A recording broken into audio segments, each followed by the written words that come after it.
மாண்புமிகு திரு மு.க. ஸ்டாலின் அவர்கள் கோயம்புத்தூர் விழாவில் சொன்ன பேச்சை நான் மேற்கோள் காட்டுறேன். என்னுடைய மகன் உட்பட திமுக அமைச்சரவையில் இருக்கக்கூடிய எல்லா அமைச்சர்களையும் பார்க்கும் பொழுது செந்தில் பாலாஜி தான் சிறந்தவருங்கிறார். எப்ப சொல்றாருன்னா, பெயில் இருந்து வெளியே வந்து 2 வாரத்துல அமைச்சர் பொறுப்பை ஏற்றுக்கொண்டு அவரை மேடையில அமர்த்தி வைத்துக் கொண்டு முதலமைச்சர் வாசிக்கக்கூடிய பாராட்டு பத்திரம், இதையெல்லாம் சுப்ரீம் கோர்ட் பாக்குறாங்க. அதைத்தான் மாண்புமிகு நீதிபதி அவங்க சொன்னாங்க. இவ்வளவு வேகமா மாநில அரசு முக்கியமான பொறுப்பு கொடுக்குறீங்கன்னா அவர் சாட்சியை கலைப்பதற்கான வாய்ப்பு அதிகம். ஏன்னா சுப்ரீம் கோர்ட் எங்கேயும் ஒரு நிரபராதின்னு சொல்லி சார்ஜ் ஷீட் போட்டாங்க.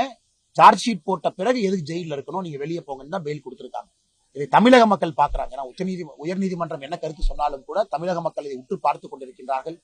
ஏன்னா எந்த கோர்ட்ல வேணாலும் தப்பிச்சுக்கலாம், மக்கள் கோர்ட்ல அவங்க தப்பிக்கணும்.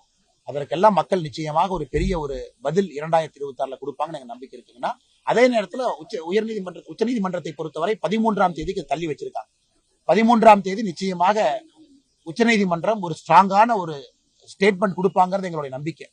குறிப்பாக பொறுப்பில் இருக்கணுமா, துறையில கையெழுத்து போடணுமா, பினான்சியல் பவர்ஸ் இருக்கணுமா, ஒரு குற்றம் சாட்டப்பட்டவரின் மீது சார்ஜ் ஷீட் போடப்பட்டவரின் மீது முகாந்திரம் இருக்கக்கூடிய ஒரு வழக்குல அவங்க இதே போல அரசு அதிகாரியை போல எல்லாம் அவங்களுக்கு அந்த பவர் கொடுக்கணுமா அப்படிங்கறதெல்லாம் உச்சநீதிமன்றம் பார்ப்பாங்கிற நம்பிக்கை இருக்கு.